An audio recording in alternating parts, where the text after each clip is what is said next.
So, good afternoon to one and all. So, I would like to thank IPPS to give me a platform to share my conference experience. So, during my conference, there was a major issue that was discussed, that is how women and STM, that is science, maths, and technology, can be related to each other. So, Pony just wanted me to share the insights of what was discussed during that and my conference experience with my fellow mates. So, divide my talk into like why conferences are important for us, and then my conference experience, and how can we like improve the position of women in STM. So, what is the benefit of attending a conference? Because we are 24/7, we are confined in four walls, researching in the same lab, meeting people only that are confined to our institutions. This is like a normal scenario. Apart from that, whoever like is main core into research, maybe they might explore other labs or collaborate with other labs. But this is like an ideal case where you just know what's going on in your lab, and you do not have have knowledge about the world, and it's very difficult to keep a track of the recent progresses, because we do not have time to like read many papers, talk to other people. So conference is one of the major opportunity for us as a student to find recruiters if we are looking for jobs. For secondly, if we are stuck at some place in our research, or sometimes you do not get guidance from your professor, you can always attend conferences just to find if you can get some help from researchers, like fellow researchers, or some esteemed professors who can help you to like go on in your path. So this is the main highlight for attending a conference. But there are other reasons for attending in-person conferences. You can explore the city, meet new people, build your own confidence of how you can talk between 10 people. So this is the main reason why I wanted to attend a conference. So these are just the highlight of what I spoke, like why do we need to attend a conference. But there are so many conferences that you can see online, but it's very difficult to segregate if those conferences are real or not. Like for my case, I applied for so many conferences, but there was one conference from which they were calling me instantly, every 10 minutes, can you register, and it was in Paris. And they sent me the link to pay money, and even if I did not register for the conference, they were constantly calling me. So this is one of the indication that those conferences are fake, because none of the conferences will beg you to attend a conference or will beg you to pay for the money. So that is one of the like criteria that you can take into consideration to know if the conference is legitimate or not. Secondly, your professor, because your professor would have like taking into assumption that he would have attended many conferences before, or because he's surrounded by like other fellow professors, so he might have an idea of which conferences are legitimate or which are very popular, and he can give you guidance about that. And then you can like submit, like you should not submit your paper instantaneously to any conferences. First you should send them emails to verify if they can return back to your questions or not, if they can solve your queries or not. And then you should think like if you want to submit a paper for publication or for talk. And then you should consider the registration fee too. Sometimes if there are some bogus conferences, the registration fees are very high, and they will constantly like keep a track of you, like if you are attending, if you are paying the money or not, if you are visiting their website or not, or if you are just trying to check their brochure. And sometimes actually the brochure should be available to everyone. But some conferences, you need to submit your email address, you need to give your phone number to get access to the brochure. And then when you give your email and phone number, they'll constantly contact you because you have checked the brochure. So that are some criteria to check before submitting your papers or paying your money before. So the main thing is like we should have an attitude of forming a network in a conference. So what can we do? Like what are the measures that we can do to form a network in a conference? First of all is we should always arrive early, because you never know who judges you on what basis. And secondly, maybe if you're late, you might miss the key point of what you want. Second is you should prepare your elevator pitch. In the next slide, I would like to focus on what elevator pitch is, because that's the most important part of meeting people in a conference. And then you should find a key contact in advance, because when you get a brochure or when you get the schedule of or the agenda of the conference, so you have like 50 to 70% ideas of who might be attending the conference. And suppose if you are interested to meet some particular person, you can just send an email in advance and book a time slot if you want to meet them, or you want to spend more time, or you want to like discuss your problems or anything. You can just send an email to them that you will be attending the conference and you would like to meet them, or you want to discuss them in person or in detail about something. And then is you should try to attend the conference dinner, because during the academic part of the conference, everyone behaves very sober and like the things are related to just work. But when you attend conference dinner, people tend to like get like more friendly, and then you can have a much better chance to like have a better connection with them. And even if they cannot help you at this moment, or if you feel that attending a conference at this moment does not give you any positive results, but in future definitely there might be some positive impacts for that. So as I mentioned that we should prepare our elevator pitch. So if I want to break down this word elevator and pitch, so the second part, pitch means where you want to sell your idea. That's the basic meaning of pitch. And elevator means that the elevator, So elevator pitch means the seconds or the minute that we just spend while traveling in the elevator, that minutes you should prepare your own speech. Because in conferences no one is going to like talk half an hour, 1 hour with you. So you do not have 1 hour or half an hour just to create an impression with your potential recruiter or with professors or anyone. So you should have like 30 to 60 seconds of your concise elevator pitch prepared. So for example, if you are a college student, so we can say like this: Hi, my name is Amanda and I'm in final year of studying exercise psychology at the University of whatever. I'm passionate about health and fitness, having spent 4 hours studying every topic I could in the field. I'm looking for an opportunity to use this skill to prove myself to an internship or a formal position. I'm well prepared for the challenges of working in a gym like our own, and I've visited several times. Can I provide you with my resume and contacts so that you can consider me for an available position? So if we try to analyze this part, first of all, you have introduced yourself. You have introduced what you do.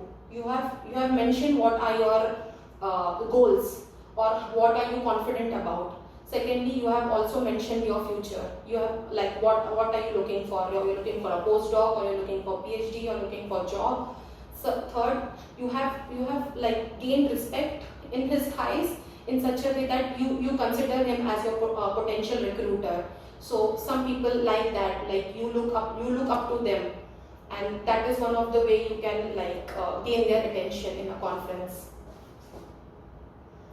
So having said that, I would like to share my conference experience. So the main agenda of our conference was Chemistry on the Frontier, Exploring New Horizons in the Cowboy State. So and it was an ACS conference. So as I mentioned before, Cowboy State. So Laramie City in Wyoming. Wyoming City is mentioned as the Cowboy State because there were many cowboys there initially, but still they have preserved their culture till date. Even if you go to Wyoming, you can still see cowboys, their families, and the gowns the kids of the cowboys wear. And they are very far away from the exposure to industrialization or to not civilization, I'm so sorry, to the modern lifestyle. And there, when we visited there, the major thing was, the biggest cultural difference was there is no public transportation there. Everyone has their own car and they have an individual apartments. And second thing is, it's very safe in comparison to other parts of USA. because usually people here, it's a very small town, a small state, and people here are very helpful, and if you have any issues they'll be ready to help you in comparison to the other states that I have visited in the US. So the whole agenda of my conference was like dealing with various fields of chemistry, like analytical chemistry, polymer chemistry, biochemistry, but my conference was in the session of polymer chemistry and materials. And this was my title of the presentation that I presented. This is the work published in ACS journal, and I introduced about supercapacitor, about our university, about the things that go, like the areas that we use in our lab or we study in our lab. So I would like to mention like what were the highlights for my perspective about this conference. First one is there were a total of 230 oral presentations and 100 poster presentations in just 2 days. Secondly, there was a women chemist panel set. So what is a women chemist panel? There will be a panel of certain dignified women who will be addressing the other women or any participants who will be attending the conference, and they will have one-to-one discussion, or they'll be answering some questions that we raise in front of them, and they'll try to help us to like get an insight of the problems that we face as a woman in chemistry. And then there was a senior chemist breakfast every day in the morning. Like there was 1 or 1.5 hours of breakfast every morning where all the senior chemists, including professor, industrialist, had attended, and we could have like one-on-one chat, because the conference was like from morning 8 o'clock till evening 7 or 8. So it was very difficult to attend the whole conference till the evening because there are different sessions.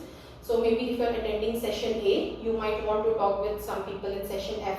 So this was a good time to like interact with professors, industrialists, to know what they are doing, or if they are in like need of some students or employees.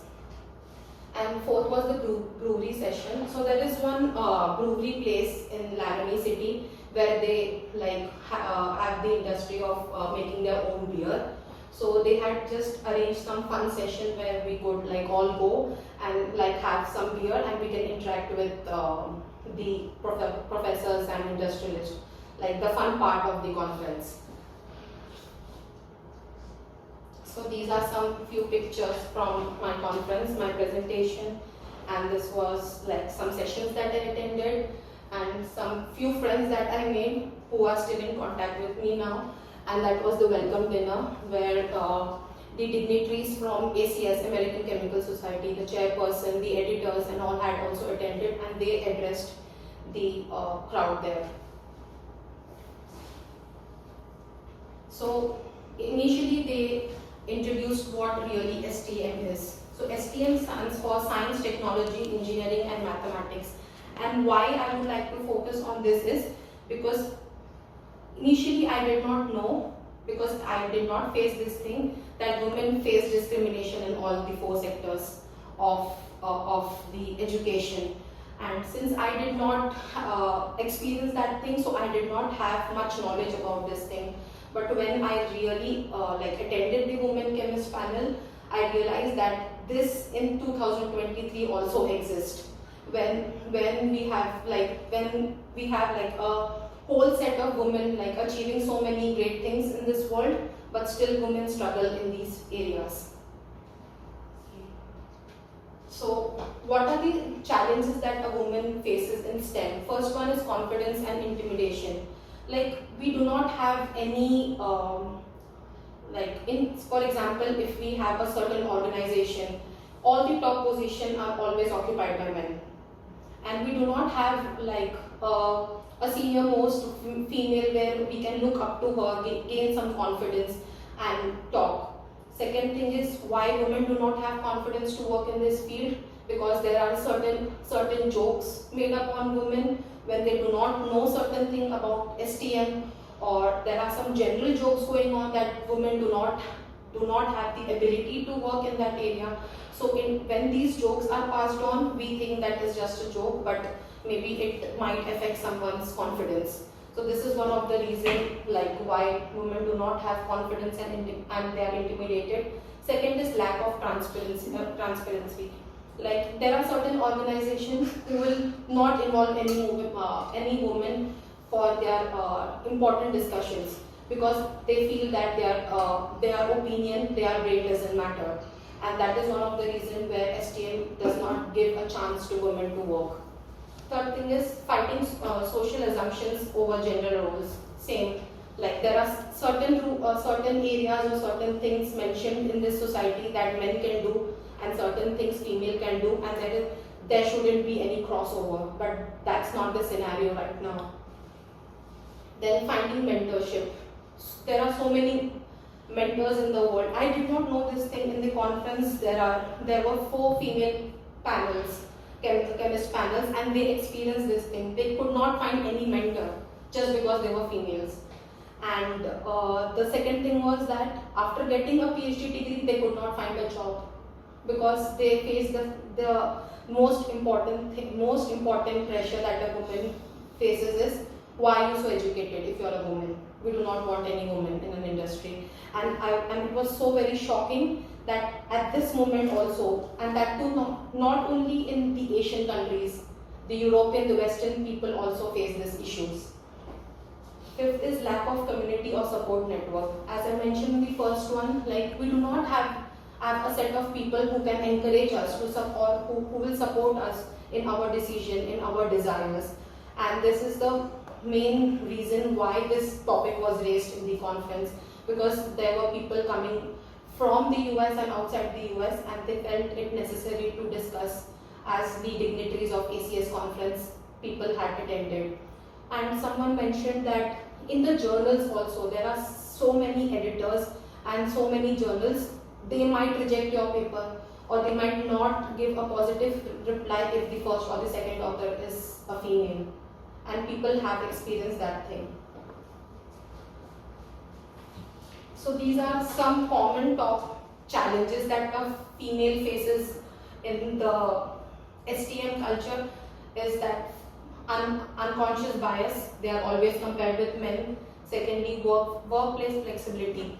Like usually women face the problem of balancing their personal family life and their professional life. There is no flexibility given to any woman.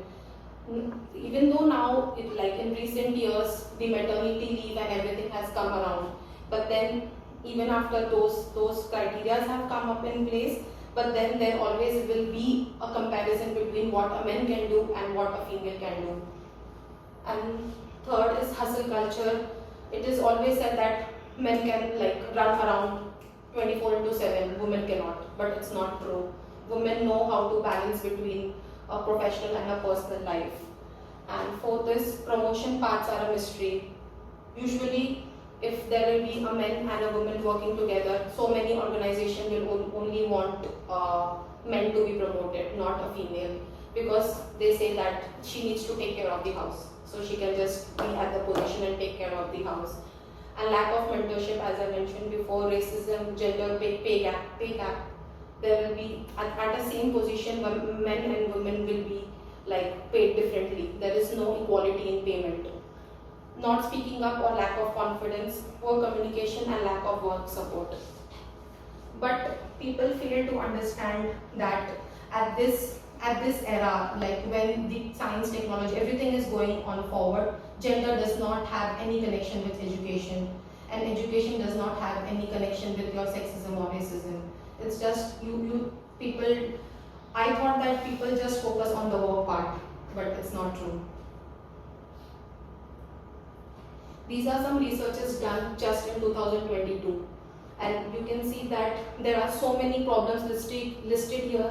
Lack of work-home balance tops in the percentage, that this is the main reason why women are not given the important roles or the respect or the position that they deserve. And this is just 2022, not the earlier talks, earlier research. This is just a small, same 2022 paper. We can see that these are the problems which a woman faces, and the same problems that the woman faces is the positive point for men. And this is the point where the whole world stands for in comparison to getting money. And since we come from a very positive background, who like we have very great parents, very great support system in our university, and like and in our surroundings, but at when we go to some conferences or when we meet some people, we realize that these still are present, and how we as a woman also indirectly take part in this vicious circle.